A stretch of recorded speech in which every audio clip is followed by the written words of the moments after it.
Bien-aimés dans le Seigneur, les grands combats se gagnent dans le secret. C'est pourquoi j'aime ce que la Bible me dit dans le livre de Amos 3, verset 7 et 1 Chronique 16, verset 22. Ne touchez pas à ceux que j'ai désignés par l'onction et ne faites pas de mal à mes serviteurs, les prophètes. Alléluia. Même si le Seigneur n'est encore rien dit, mais je sais que tu dois garder ce qu'il t'a dit. Dieu ne fait rien sans avoir révélé son secret à ses serviteurs, les prophètes. Donc, ne touchez pas à ce que Dieu, le ressuscité, l'ancien des jours, notre libérateur et rédempteur, a désigné par l'onction. Et ne faites pas du mal à ses serviteurs, les prophètes. C'est pour votre propre sécurité. Car depuis que tu es né, tes yeux n'ont jamais touché ta nuque. C'est comme ça ta vie est sécurisée en Jésus. Lorsque Dieu te dit ne touchez pas à ceux que j'ai désignés par l'onction et ne faites pas du mal à mes serviteurs les prophètes, c'est parce qu'il t'aime, c'est parce qu'il veut te protéger. Car on ne tue pas si un cadavre. Alors ne courez jamais le risque de combattre ceux que Dieu a tirés de la douleur, ceux que Dieu a élevés, ceux qui ont tout laissé pour suivre Jésus. Il n'aura pas d'autre choix que de vous humilier. Car il sait délivrer de l'épreuve ceux qui lui appartiennent, ceux qui se confient à lui, ceux qui comptent sur lui, ceux qui l'honorent, ceux qui dépendent de sa parole.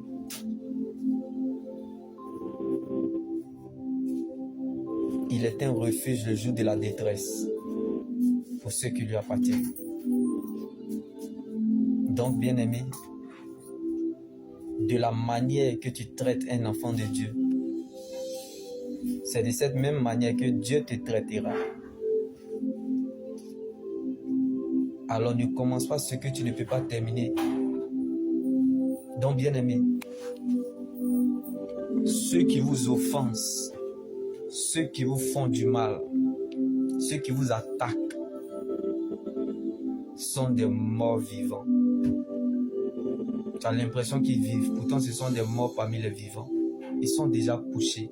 On ne tire pas si un cadavre, car l'action de Dieu sera votre réaction. Les grands combats se gagnent dans le secret, comme Dieu l'a si bien dit. Dieu, il s'en fiche de ses serviteurs. Dieu s'en foutiste de ses prophètes, parce qu'il prendra soin toujours de les garder. Car les bontés de l'Éternel ne sont point épuisées, ses compassions ne sont pas arrêtées, elles se renouvellent chaque matin. Donc quelqu'un peut tomber dans le péché comme David, mais finir à la royauté demain, parce qu'il a une alliance avec Dieu. C'est indépendamment de sa volonté. Même si le péché ferme parfois la bouche de notre témoignage et provoque parfois des combats inattendus que Dieu n'a pas prévus, mais Dieu ne se répand pas de ses dons et de son appel. Donc ceux qu'il a reconnus d'avance, ou ceux qu'il a connus d'avance, il les a aussi prédestinés. Et ceux qu'il a prédestinés, il les a aussi appelés. Et ceux qu'il a appelés, il les a aussi justifiés. Donc nous sommes justifiés en tant que justes par Jésus-Christ. C'est pourquoi Paul pouvait nous le dire. En dehors de Christ, je suis faible, mais en Christ, je suis fort, parce que nous combattons dans la victoire. Quelqu'un peut être raillable, la prostituée, et demain devenir raillable, la servante de l'Éternel. Ce qui est aujourd'hui peut changer demain. Donc, sache que lorsque sa puissance rentre en scène, mon histoire change. Comme Mara, amère à cause des événements malheureux qu'elle a vécus, est devenue Naomi, douceur. même si tu n'es pas encore devenu ce que tu dois devenir, mais commence à réaliser ce que Dieu a déjà fait pour toi. Car le capital vie de Dieu qui est en toi est trop important pour qu'une flèche te tue. Car la promesse de Dieu ne meurt pas. La promesse de Dieu n'est pas pourrie, elle n'est pas périmée. La promesse de Dieu est comme un message que ton esprit a capté. Et lorsque ton esprit a capté ce message, tu cours avec ça, comme Abraham, dans l'incertitude, la confusion, la désolation. La promesse de Dieu te parle, champion, championne. La vie de Dieu qui est en toi te rassurera, coûte que coûte jusqu'au bout, tu y arriveras.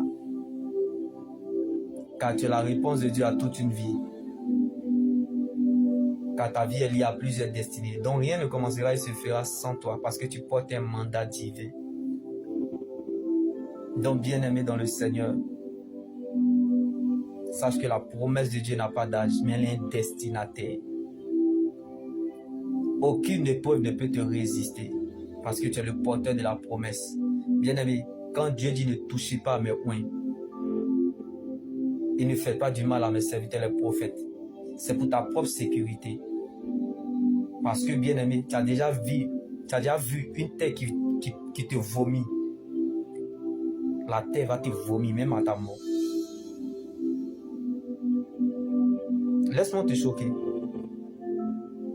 Ton âme ne pourra jamais être en paix ou heureux dans ton corps parce que tu as combattu ce qui est de Dieu. La Bible pouvait nous le dire. Nicodème,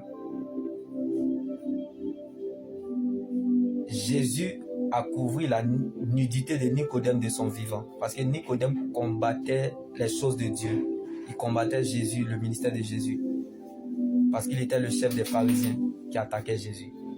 Nicodème avait le même corps la journée, mais l'intérieur qui a changé le soir, parce que Jésus était en sa direction. Bien-aimé, si tu n'apprends pas à couvrir la nudité des gens de ton vivant, personne ne couvrira ta nudité à ta mort. Alléluia. Donc, quand Dieu prend le risque de patienter en te voyant changer, toi aussi prends ce même risque de patienter en voyant les autres changer. Quand Dieu prend le risque de t'aimer tel que tu es, toi aussi prends ce même risque d'aimer les autres tels qu'ils sont. Donc ce ne sont pas les circonstances qui déterminent ce que tu deviens, mais c'est ton attitude en face de la situation qui déterminera la qualité de ta vie. C'est ton attitude envers les autres qui préparera ton altitude. Donc bien aimé, c'est pour votre propre sécurité, c'est pour votre propre soin, c'est par amour que Dieu t'interpelle en ce jour. Ne touche pas à ces oins, laisse-les dans les délits. C'est à Dieu seul, ils doivent rendre les comptes, pas à toi. Car aucune créature n'est cachée aux yeux de celui à qui nous devons rendre les comptes. Tout est nu et découvert à ses yeux, celui à qui nous devons rendre les comptes. Alors ne portez aucun jugement avant le moment fixé, avant le retour du Seigneur, car il mettra à la lumière ce qui est caché dans les ténèbres et il dévoilera les intentions des cœurs. C'est ainsi que chacun recevra alors la louange de Dieu. Oui, chacun recevra de Dieu la louange qui lui revient. Comme il a appris l'obéissance par ce qu'il a souffert. Bien-aimé, la nourriture solide, c'est pour les adultes. Pour ceux en raison de leur expérience, ont le jugement exercé à discerner ce qui est bien ou ce qui est mal. Donc si vous souffrez pour la justice de Dieu, telle est la volonté de Dieu, vous serez heureux. Car vaut mieux souffrir en faisant la volonté de Dieu qu'en faisant la volonté du diable. Alors, ne te laisse pas vaincre par le mal, mais sois vainqueur du mal par le bien. C'est ça qui est la vérité. Nous cherchons Dieu, mais nous oublions que Dieu se trouve dans l'amour. Dieu est très lent à la colère. Quand il dit ne touchez pas à mes oins, ne faites pas du mal à mes serviteurs, ce sont les interdits sur la terre. Oui, bien-aimé, il y a des gens qui sont avalables. Donc faites très attention sur qui tu t'attaques. S'il est en alliance avec Dieu, il n'aura pas d'autre choix que de t'humilier. Parce que lui, il est dans le camp de ceux qui